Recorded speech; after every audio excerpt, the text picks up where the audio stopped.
আসসালামু আলাইকুম। ধরুন ইন্টারভিউ বোর্ডে আপনাকে এক্সেলে এরকম একটা সিট দিয়ে বলা হলো, এখানে 100 নাম রয়েছে। এখন আপনার কাজ হচ্ছে এই প্রত্যেকটা নামের বিপরীতে একটা করে ফোল্ডার তৈরি করতে হবে এবং কাজটি করতে হবে সর্বোচ্চ 1 মিনিটের মধ্যে। তো এই কাজটি করার জন্য পরের ঘরটি সিলেক্ট করব, কিবোর্ড থেকে লিখবো এমডি স্পেস ডাবল কোটেশন, যে নাম আছে সেই নাম আবার ডাবল কোটেশন। তারপর আমি এন্টার চেপে পরের ঘরে আসবো, তারপর কিবোর্ড থেকে কন্ট্রোল ই চাপ। এখন আমি এই এমডি যুক্ত নামগুলোকে কপি করে আমি কিবোর্ড থেকে উইন্ডোজ প্লাস আর চাপবো। উইন্ডোজ প্লাস আর চাপার সাথে সাথে নোটপ্যাড নামের একটা অপশন আসবে, ওকে করব।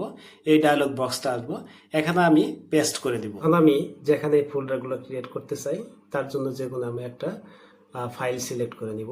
তো আমি আমার ইচ্ছা মতো ডেস্কটপ ফাইল সিলেক্ট করে নিলাম, এখানে একটা ফোল্ডার ক্রিয়েট করলাম, এখন ফোল্ডারের নাম দিলাম। আচ্ছা, এখন আমার কাজ হচ্ছে এখানে মেইন কাজ, আমি যে ফোল্ডারটা তৈরি করবো যে নামে হোক তার সাথে দিব আমি .bat। এটি কিন্তু কিভাবে কোনোভাবেই ভুল করা যাবে না, .bat। তারপরে নিচ থেকে আমি অল ফাইলসগুলো সিলেক্ট করে দিব, তারপর সেভ দিব। আমার এখানে কাজ শেষ। আমি সরাসরি চলে যাব ডেস্কটপে। ডেস্কটপে আসার পর যেখানে ফাইলটা সেভ করছি সেখানে সিলেক্ট করলাম। এখানে আমি এই ফোল্ডারটাতে ডাবল ক্লিক করব। ডাবল ক্লিক করার সাথে সাথে এখানে প্রত্যেকটা নামের বিপরীতে একটা করে ফোল্ডার তৈরি হয়ে গেছে। ধন্যবাদ।